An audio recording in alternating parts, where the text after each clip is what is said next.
Bienvenidos a Documenta 20.1, el programa de TV UNAM que habla y analiza la realidad a través del arte documental. En unos segundos vamos a ver El Buen Hijo, que es la historia, un documental sobre una persona transgénero, un joven en Israel, también sobre las mentiras, la confrontación con su familia, con la sociedad, la ansiedad de su propio drama.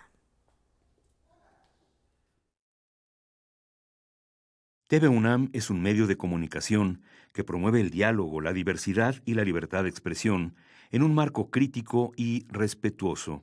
Los comentarios expresados en su programación reflejan la opinión de quienes la emiten y no de quien la difunde.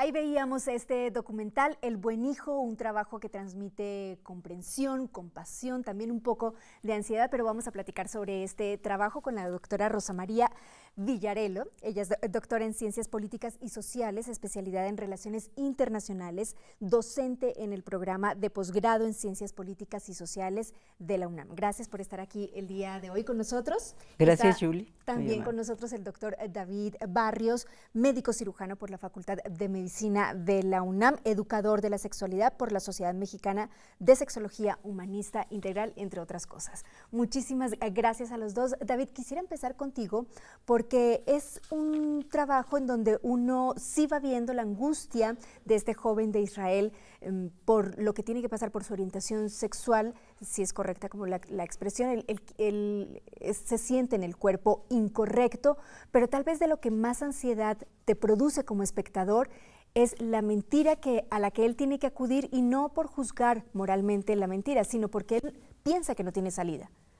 Sí, mira, el documental a mí me impacta de manera personal y profesional porque, como probablemente sabes, parte de mi quehacer profesional tiene que ver con atender a personas transgénéricas y transexuales. De tal manera que la vivencia que es retratada en este trabajo de Berkovits me llega mucho.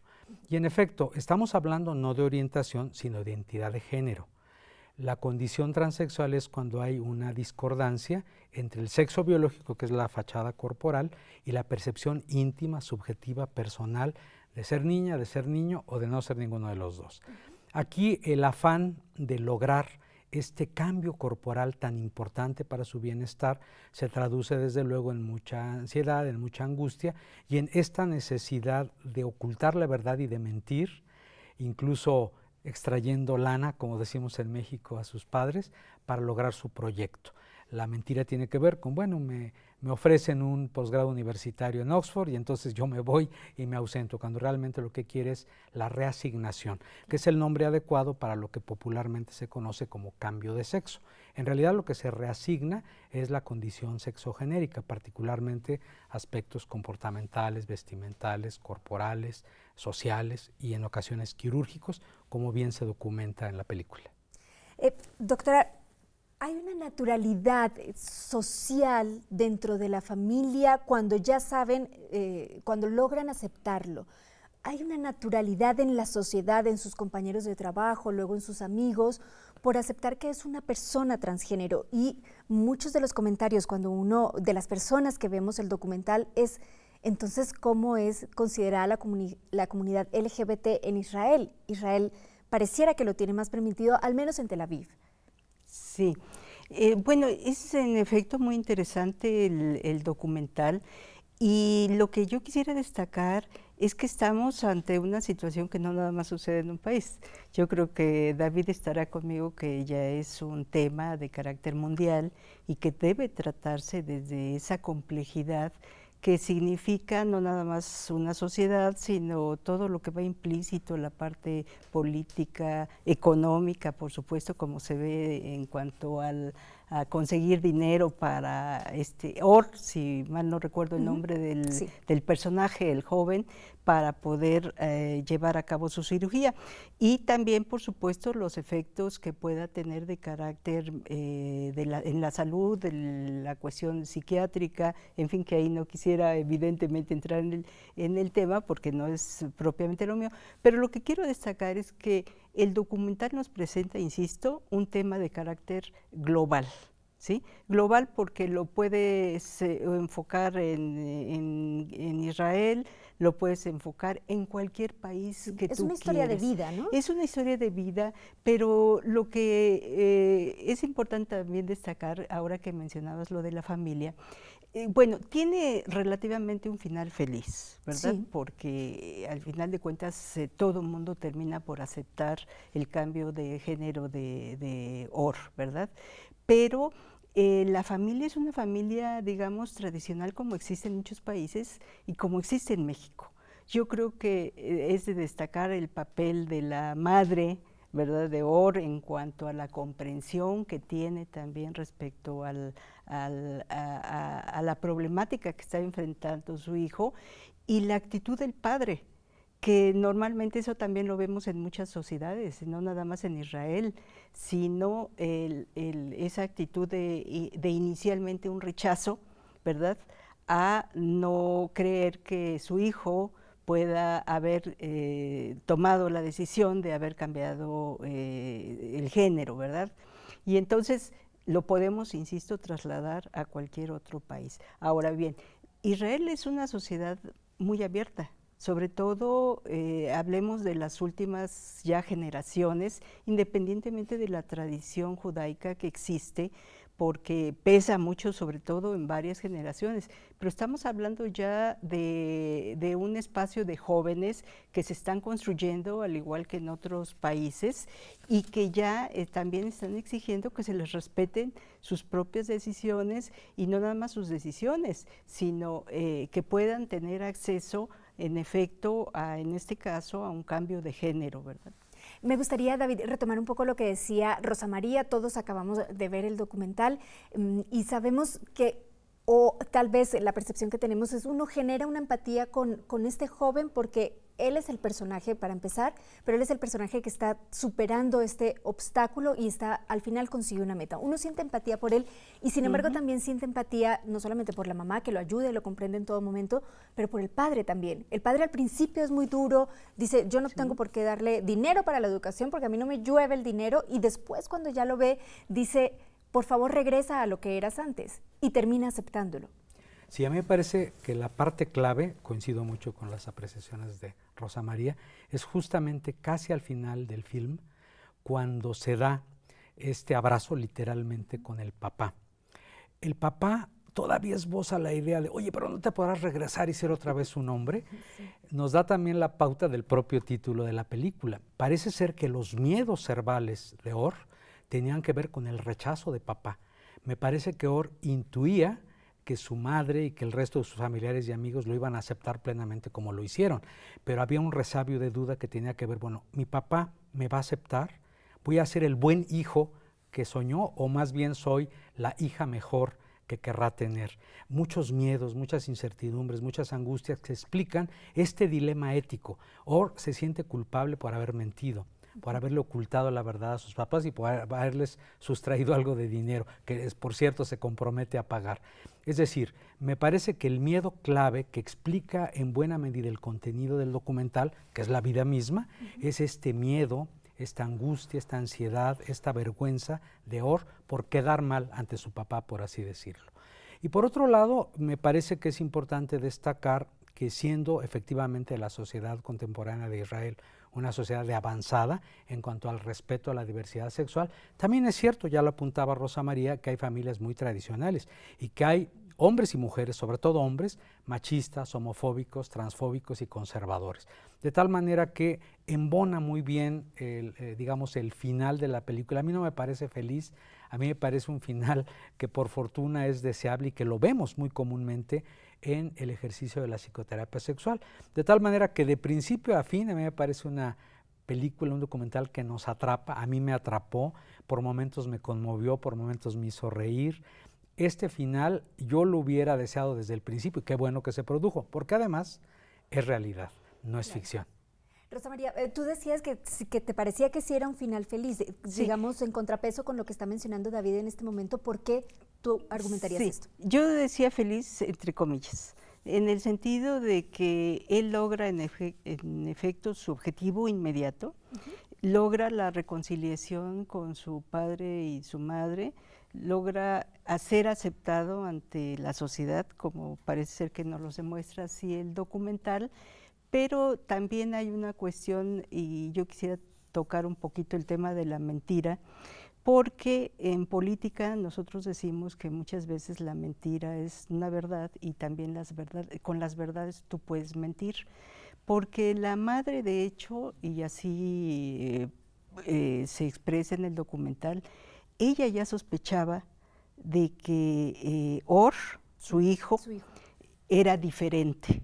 ¿Sí? No nada más él se sentía diferente, sino ella ya lo sospechaba y sin embargo dejó correr las cosas, no dijo absolutamente nada a su mamá y por supuesto pues es la que de alguna manera no se sorprende, pero insisto, los padres todavía son de una generación, y eso también es lo rescatable del documental, de una generación todavía de esa parte tradicional,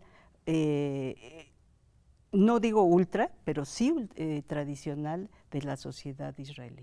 Pero ¿cómo nos explicarías a las personas que no tenemos como toda esta base académica de cómo el judaísmo o el Estado de Israel entiende la homosexualidad, la diversidad sexual, las distintas orientaciones sexuales, en general a la comunidad LGBT?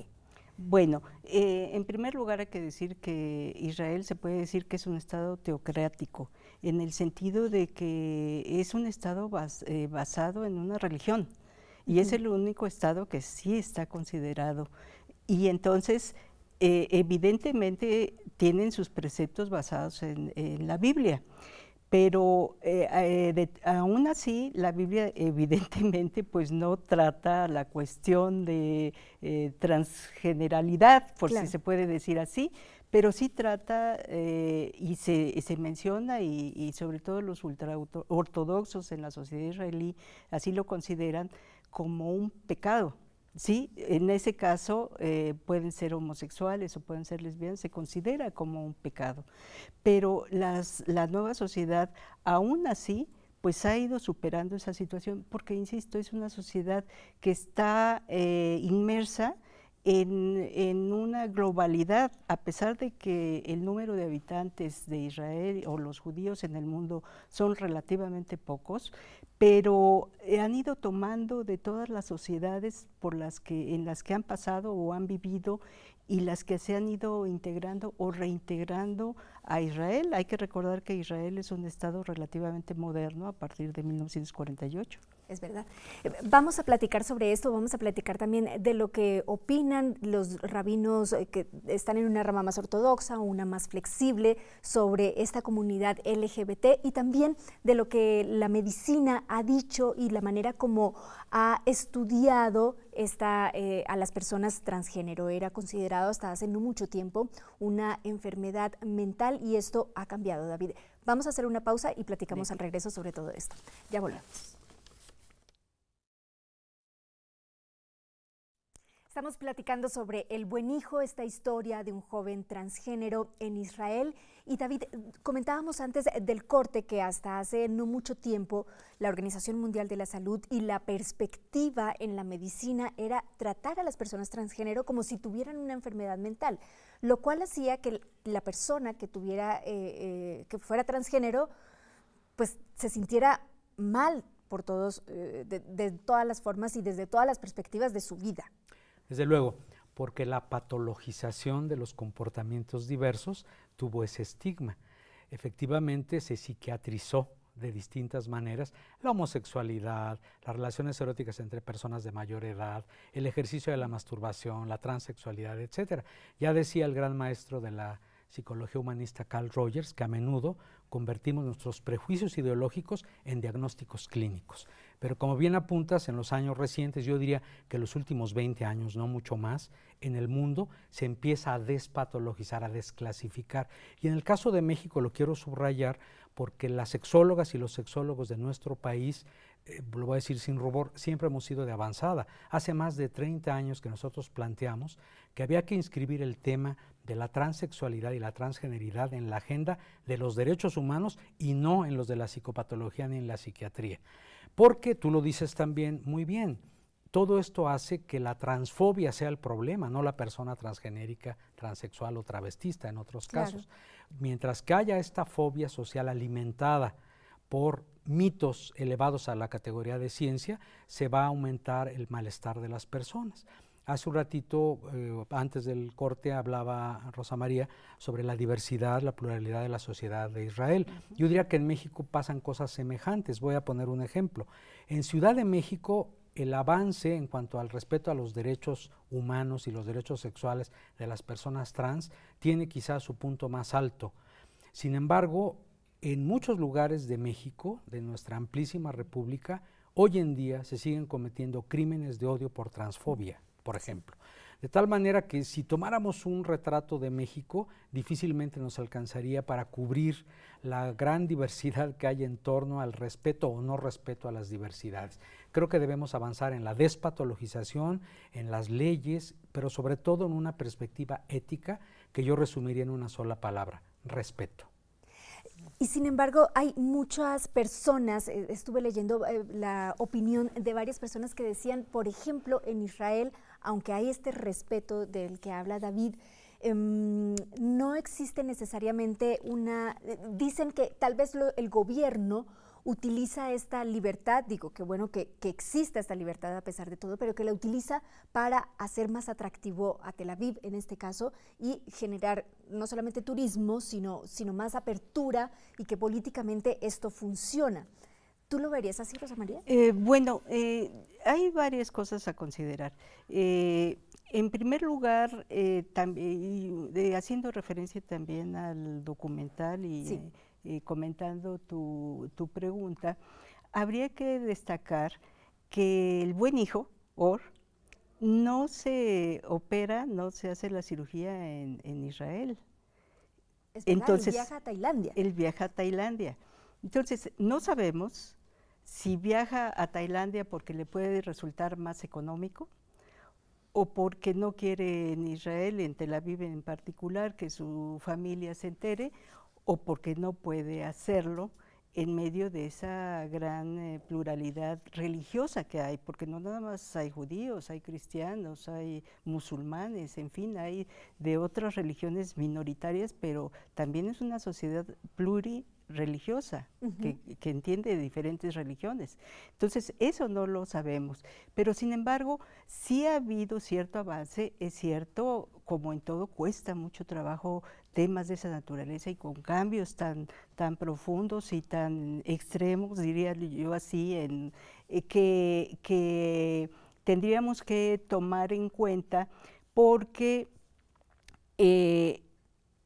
el medio mismo, en efecto, puede haber mucho de política en esto. Simplemente hay que pensar también la lucha que se ha dado en el ejército mismo de Israel y de muchos países para que acepten a personas transexuales o transgéneros. ¿Sí? Entonces, ha sido una lucha permanente, lo vimos hace poco en Estados Unidos también. Pero justo, qué bueno que mencionas Estados Unidos, porque te quería preguntar, o les quería preguntar, es impresionante que en Israel las personas transgénero sean aceptadas en el ejército y que ellos den conferencias. Hay una persona que da conferencias y que dice, sí, mi país me acepta y yo puedo estar en el ejército de mi país. Y Estados Unidos dice, Estados Unidos que es moralmente, se la pasa explayando y ufanándose de la libertad moral que existe y toma medidas en contra de las personas transgénero porque dicen, esto nos sale muy caro. Claro, yo creo que aquí lo esencial es traducir los discursos en políticas públicas, como efectivamente se ha hecho en Israel, en muchos terrenos de la existencia, y como se ha hecho en nuestro propio país, en México. Sabemos que en la Ciudad de México, ciudad capital, se puede hacer un trámite, ahora es un mero trámite de ventanilla, para que una persona transgénérica o transexual obtenga su nuevo acta de nacimiento acorde a su real identidad de género. Esto es finalmente política pública real y concreta. Sobre lo que decías de Tailandia, bueno, creo que yo tengo la respuesta. Sucede que yo en mi ejercicio profesional envío a un buen número de consultantes a operarse a Bangkok. Y en efecto, los costos son enormemente reducidos si los comparamos con los de Estados Unidos, Holanda o México, por ejemplo. de tal suerte que me da la impresión que esa es la motivación de reunir la lana, solicitar el chequecillo e irse a operar. Pero también hay, David, como una garantía, ¿no? Porque él se va como a un lugar en que uno entiende es un hotel que está destinado para los pacientes que se hacen este tipo de cirugías, y él puede convivir con otros pacientes que están pasando por lo mismo. Es barato, pero es seguro. Déjame decirte, en efecto, la clínica del Dr. Suporn en Bangkok, célebre mundialmente porque opera una gran cantidad de personas de todo el mundo cada año, incluye una especie de hospital-hotel donde haya acompañantes de la persona que es intervenida quirúrgicamente, ya sea la vulvovaginoplastia en el caso de las mujeres, ya sea la faloplastia en el caso de los varones trans. Y efectivamente hay un ambiente de protección, de seguridad. Hay también políticas locales en Tailandia que favorecen todo esto, de tal manera que cuando se contrastan precios puede salir más económico, paradójicamente, operarse en Bangkok que en la Ciudad de México, por citar un ejemplo. Sí, claro. Sí. Y la experiencia de los tailandeses en este campo es amplísima, a tal punto que cada año hacen cientos de cirugías de reasignación trans. Rosa María, hay una mujer transgénero que es artista y ella dice, yo siempre he sido estigmatizada porque soy transgénero, pero también porque soy de Israel. Por un lado, por el otro. Y es impresionante que en mi país haya tanta libertad cuando estás cerca de tantos países en donde matan homosexuales, ¿no? Y juzgan a las personas de la comunidad LGBT. Sí. Yo creo que Israel tampoco se salva de, digamos, de esas grandes diferencias, como decía David, entre unas zonas y otras, entre unas ciudades y zonas rurales. Y yo también quisiera destacar, cuando mencionaba también esta parte de que no se sabe por qué se va a Tailandia, es porque también esto ha dado lugar, y un poco me estoy desviando a lo que me preguntas, pero es importante, en el turismo también, en el turismo que ahora le dicen de la salud, y en este caso hay muchos países que se están dedicando precisamente a fundar instituciones de este tipo, a crear hospitales, a crear especialistas, precisamente por lo que les deja económicamente hablando. O sea, por una parte hay una política pública que podemos nosotros elogiar, por una parte de que las sociedades se están abriendo, no nada más Israel, hay muchas, ¿no? Y también, insisto, tiene su parte ultra conservadora, pero por el otro lado también mencionar esta parte, que es muy importante, la parte económica que inclusive muchas veces los estados crean esta forma de llegarse divisas. Platiquemos de la religión frente a las personas transgénero, y en este caso, digamos, hay un líder rabino ortodoxo que dijo en noviembre del año pasado: hay que exterminar a todos los homosexuales. Una joven en una marcha en Israel fue acuchillada por también un fanático religioso, y hay rabinos que son homosexuales o que son personas transgénero también, es decir, hay todo un abanico de concepciones y de formas de ver a las personas transgénero. Pero ¿qué podemos decir del catolicismo, por ejemplo, que es como la religión predominante en nuestros países y en el occidente, aquí en América? Yo creo que la ignorancia, el fanatismo, el fundamentalismo no es privativo de ninguna religión. De hecho, no solamente los ministros religiosos de distintas agrupaciones, sino los políticos. Tenemos un ejemplo cercano con el señor del norte, el señor Trump, muestran en algunos casos este fanatismo, esta barbarie, este racismo, esta homofobia y en ocasiones, y lo quiero decir suave, franca imbecilidad. Entonces no es privativo de los rabinos o de los curas católicos o de los ministros protestantes, pero también quiero decir algo que yo he visto a lo largo de mi experiencia profesional. Hay personas de todas estas religiosidades muy progresistas, empáticos, propositivos, respetuosos, que acompañan a las personas en sus procesos de reasignación. A mí me sorprendió, por ejemplo, que en una escuela primaria de Ciudad de México, dirigida por monjas católicas, se pudiera acompañar en su reasignación social a una niña transexual que era atendida profesionalmente por mí. Quiero decir que me sorprendió, porque dije, bueno, si son católicas, si son monjas, ergo la van a condenar y hasta la van a expulsar. Pero hicimos la gestión y la logramos con mucho éxito. Esto nos habla de que también en religiones habitualmente tradicionales, pues hay indicios de que algo se está moviendo y algo positivo. Rosa María, ¿cómo terminamos? Ya casi vamos a terminar el programa, pero brevemente una conclusión o un comentario final. Un comentario ligado a lo que acaba de decir David, que me parece muy importante. La discriminación, desafortunadamente, y es muy lamentable, no se da nada más por cuestiones de género, se da por cuestiones de religión. Tú lo mencionabas de la artista que cambió de género, y se da por ser una minoría indígena, se da por ser mujer, se da por muchas cuestiones. Entonces, yo creo que lo que nos demuestra también el documental y que yo destacaría como un punto final del programa es que debemos, en efecto, recurrir a la tolerancia y vernos siempre con respeto independientemente de nuestras condiciones. David, para terminar. Pues cada vez que vengo a un recinto universitario, y TV UNAM es un recinto universitario, debo volver a decir que necesitamos urgentemente una amplia cultura de respeto a la diversidad sexual, y esto se obtiene con un programa real, nacional, de educación sexual científica y laica. Pues muchísimas gracias a los dos por acompañarnos. Doctora Rosa María Villarela, muchas gracias por estar con nosotros el día de hoy. Gracias. No, gracias a ti, Julie. Y doctor David Barrios, muchas gracias por acompañarnos. Un ejemplo también de un extraordinario documental para entretenerse, pero también es un ejemplo y una lección de respeto, como decían ustedes. Muchas gracias. A ustedes muchísimas gracias por acompañarnos. Nos vemos en la próxima.